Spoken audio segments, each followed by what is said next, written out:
یا نبی سلام علیکہ۔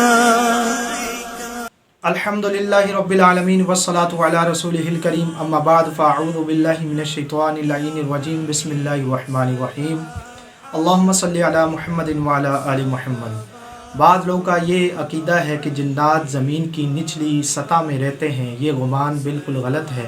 صحیح بات یہ ہے کہ وہ بھی زمین کی اوپری سطح پر رہتے ہیں۔ کچھ جنات صحرا میں رہتے ہیں، کچھ جنات وادیوں میں اور کچھ جنات جنگلات میں رہتے ہیں، اور کچھ جنات کوڑا کرکٹ پھینکنے والی جگہ جہاں پر کھانا میسر ہو وہاں پر رہتے ہیں۔ ابو داؤد شریف کی روایت ہے، حضرت زید بن ارقم سے مروی ہے، رسول اللہ صلی اللہ علیہ وآلہ وسلم نے ارشاد فرمایا، یہ بیت الخلاء جنات کی قیام گاہیں ہیں، جب تم میں سے کوئی بیت الخلاء کی طرف آئے تو یہ دعا پڑھ لے، اللہم انی اعوذ بک من الخبث والخبائث، یعنی میں اللہ جل شانہ کی پناہ میں آتا ہوں خبیث جنات اور جننیوں کے شر سے۔ اور کچھ جنات غاروں میں رہتے ہیں اور کچھ جنات جنگلات اور شغاف اور زمینی سوراخوں میں بھی رہتے ہیں۔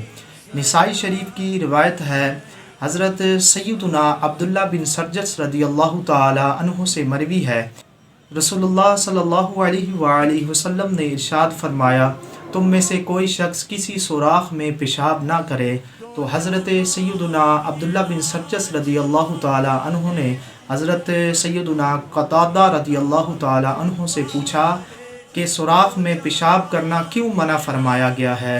تو حضرت قتادہ رضی اللہ تعالی عنہ نے جواب دیا کہ کہا جاتا ہے کہ یہ جنات کی قیام گاہیں ہیں۔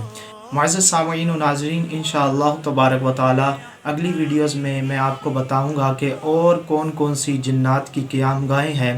اگر ویڈیو پسند آئے تو چینل اگر آپ نے سبسکرائب نہیں کیا تو سبسکرائب کر لیجئے، لائک کیجئے، کمنٹ کیجئے، شیئر کیجئے۔ الاسلام زندہ باد۔